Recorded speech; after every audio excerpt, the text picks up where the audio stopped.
My name is Elizabeth, and I was 31 years old when I stood in the center of our engagement celebration and realized I had been someone's convenient choice. I remember the ballroom lighting first, warm and flattering, the kind hotels use to make everything feel softer than it really is. There were 85 people in the room, people I knew well, people I barely knew, and people who would remember this night forever because it wasn't just a party, it was a public fracture. The string quartet was mid-song. Waiters moved between tables with trays held high, and my mother's smile was bright enough to look real until the moment it didn't. Ryan, my fiancé, stood at the front with a champagne glass and a microphone. He was 29, handsome in a way that photographed well, and he'd been drinking steadily all night, laughing too loudly, touching my waist like he wanted everyone to see that he owned the moment. I didn't realize how far gone he was until he started speaking, and his words came out slightly thick, slightly slow, like he had to push them through the air. He thanked everyone for coming. He said the right things at first. He talked about how amazing the journey had been, how grateful he was to have friends and family here, how excited he was for the future. People nodded. People smiled. I even felt my own shoulders relax, just for a second because I wanted it to be normal. Then he looked at me and said I was a great woman, reliable, kind, always there. The way he said it sounded like a list someone reads when they're trying to convince themselves. A few people chuckled politely, thinking it was just nerves. I watched his eyes, glassy and overconfident, and I saw something flicker there, like a door opening that should have stayed shut. He laughed, sharp and bitter, and then he said it. "You're not who I wanted." The room went silent so fast it felt like the air got pulled out. The quartet stopped mid-note. Someone's chair scraped lightly against the floor, and then even that sound died. Ryan swayed slightly and kept going, like he didn't notice the way every face had frozen. "You're just who was there." I didn't move right away. I didn't blink. I could feel my mother's expression collapse beside the dessert table. I could see my best friend's mouth open in shock. I saw one of Ryan's friends stare at the floor like she wanted to disappear. I set my own glass down carefully on the nearest table because my hands were steady and I needed them to stay that way. Ryan lifted his glass like he was making a joke, like what he'd just said was something charming. He started talking again, about how he had a plan once, how life didn't go the way he expected. So he settled, and that was fine because people settle all the time. He smiled like he was giving everyone a life lesson. That's when I stepped forward, not fast, not angry. Just calm, controlled, like I had all the time in the world. I walked up to him and took the microphone from his hand gently, the way you take something dangerous from a child without making it worse. I placed it on the table beside the champagne bucket. Then I reached for his left hand. He blinked at me, confused, still smiling, still drunk enough to think I was about to join in. I slid the ring off his finger slowly, and the diamond caught the overhead lights in a clean flash that made a few people gasp. My voice didn't shake. "Thank you for being clear," I said. The silence that followed was heavy enough that I could hear a phone vibrate somewhere across the room. Ryan giggled.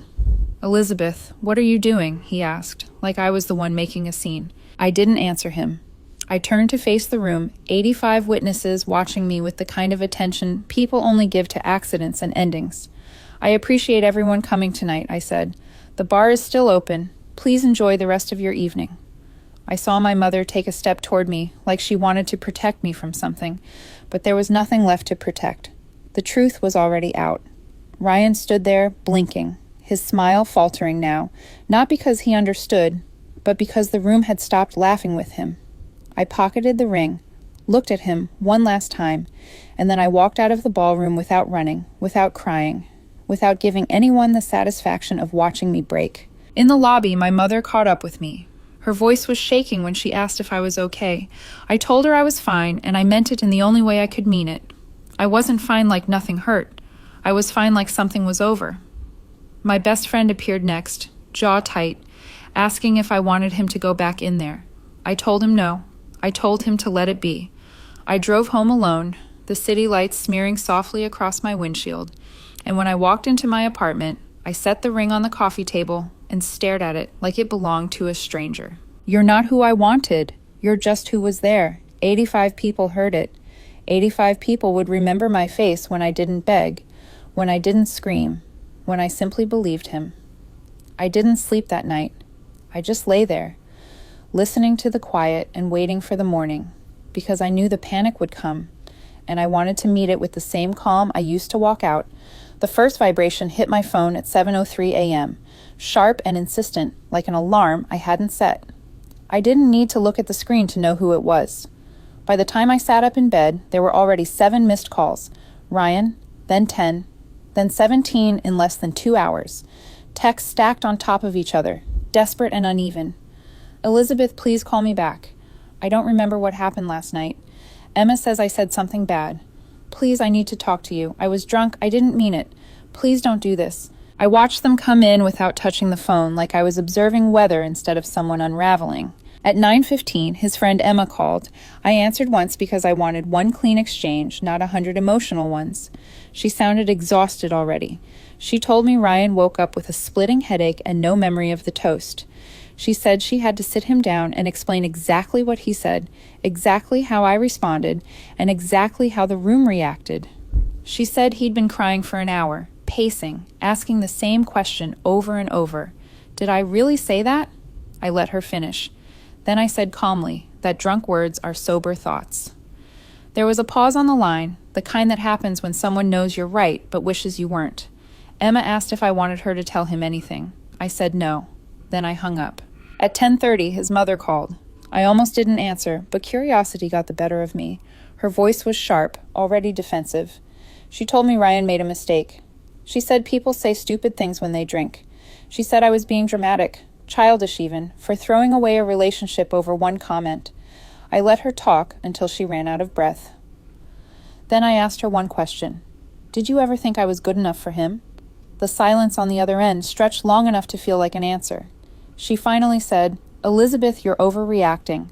That's when I told her what Ryan said wasn't a mistake. It was a confession. I said I was simply respecting his honesty. She snapped back that I was ruining his life. I told her goodbye and blocked her number before she could say another word. At 11:47, Ryan showed up at my apartment. I saw him through the peephole. Hair pulled into a messy knot, no confidence left in his posture, eyes swollen and red. He knocked softly at first, then harder. Elizabeth, please. I know you're in there. Just let me explain. I stood on the other side of the door and said nothing. He said he was drunk. He said he didn't know what he was saying. He said he loved me. He said, please don't throw away 2 years over this. I waited while his voice cracked and then went quiet. I heard him slide down the door until he was sitting on the floor outside, shoulders shaking. He stayed there for 20 minutes, then he left. I picked up my phone and typed one message. You said I wasn't who you wanted. You said you settled. 85 people heard you. I'm not going to spend the rest of my life wondering if you meant it. I already know you did. I hit send and then blocked his number too. It felt final in a way that surprised me. Not dramatic, just clean. By Monday, the story had spread. My coworker stopped by my desk and said she heard what happened. She said she was sorry, then added quietly that it took guts. Friends messaged to check in. Some asked if I was okay. Others said they would have lost their minds if it were them. I didn't correct anyone. I didn't explain. I just kept working, letting the routine hold me steady. By Tuesday, Ryan's friends started reaching out on social media, all versions of the same plea. He didn't mean it. He was drunk. Please give him another chance. I didn't respond. On Wednesday, my mother called. She told me she and my father were proud of me for walking away, for knowing my worth. I told her she could have warned me earlier. She said I probably wouldn't have listened. She was right. Thursday afternoon, an unknown number flashed on my screen. I almost ignored it, but something made me answer. It was a man's voice, hesitant but direct. He said his name was Jessica, Ryan's ex-girlfriend. He said he heard what happened and wanted to tell me it wasn't my fault. He said Ryan did the same thing to him years ago, always chasing an idea, always making someone feel temporary. He said no real person ever lived up to the version Ryan carried in his head. I listened without interrupting. When he finished, I thanked him and hung up. I sat there for a long time after that, feeling something settle into place. That night, Ryan tried one last approach. A handwritten letter slid under my door, 4 pages long. I read the first paragraph about fear and spiraling and stopped there. I folded it once and threw it away. On Saturday, Emma called again, warning me Ryan planned to show up at my parents' house. I called my mother and told her. When Ryan arrived, my father answered the door and told him to leave. He said there was nothing to explain after humiliating his daughter in front of 85 people. Ryan didn't argue. He walked away. I knew then that the chaos was winding down. The begging had turned into distance. The pressure had lost its edge. And for the first time since the ballroom, I felt something close to peace. Not because it didn't hurt, but because I wasn't pretending it didn't. After the noise died down, the quiet left room for memory, and that was almost worse.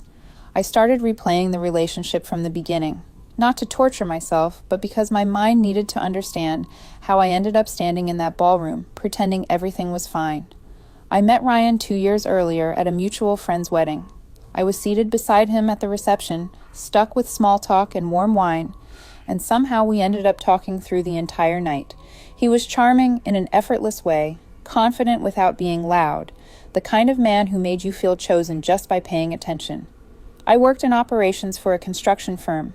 He worked in marketing at a growing tech company. We started dating 2 weeks later, and for the first year, it felt easy. Trips, weekend hikes, late dinners. Our friends got along. My parents adored him.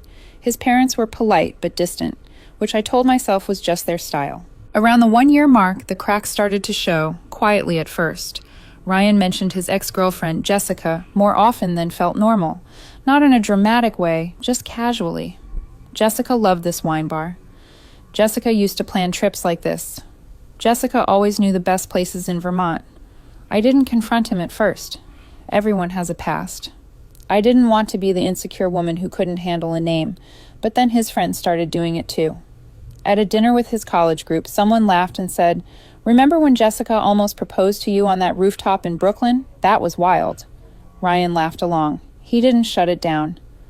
I sat there holding my fork, wondering why no one thought it was strange to bring that up in front of me. I asked him about it in the car on the way home. "Do you still have feelings for her?" He looked at me like I'd asked something absurd. "No, Elizabeth. We broke up years ago. I'm with you." "Then why do you talk about her so much?" He sighed and told me I was being insecure. I dropped it, not because I believed him, but because I wanted to believe us. The comments didn't stop. When he proposed 6 months ago, he did it perfectly. The park where we had our first real conversation after that wedding. Sunset. 1 knee. I said yes. I cried. He posted photos online within minutes. When we called his parents afterward, his mother's reaction was flat. "Oh, congratulations, that was it. No excitement, no questions." Ryan shrugged it off, said she was tired. I let it go. Wedding planning made everything sharper. His mother kept asking if he was sure, if he wasn't rushing, if he was still young enough to wait. She never said my name when she said it. His father barely spoke to me at dinners, staring at his phone like I wasn't there. Once, when we discussed the rehearsal dinner, his father waved it off and said, "Whatever you want, sweetheart, it's your day, not our day, your day." The way he said it made me feel like a guest in my own engagement. 2 days before the party, Ryan's phone buzzed while we were finalizing details. He smiled when he read the message. "Jessica's in town," he said casually, "visiting from Seattle." She texted to say congrats. The smile was what tightened my chest, not the message itself. He said she asked to grab coffee before leaving. He told her he was too busy. I asked if he wanted to see her. He shrugged and said it would have been fine, just a scheduling thing. The way he said it made it sound like I was overreacting by even asking. That night, I barely slept, but I told myself I was imagining things. I wanted the future to be real so badly that I ignored the present. Looking back, the engagement party wasn't about celebration.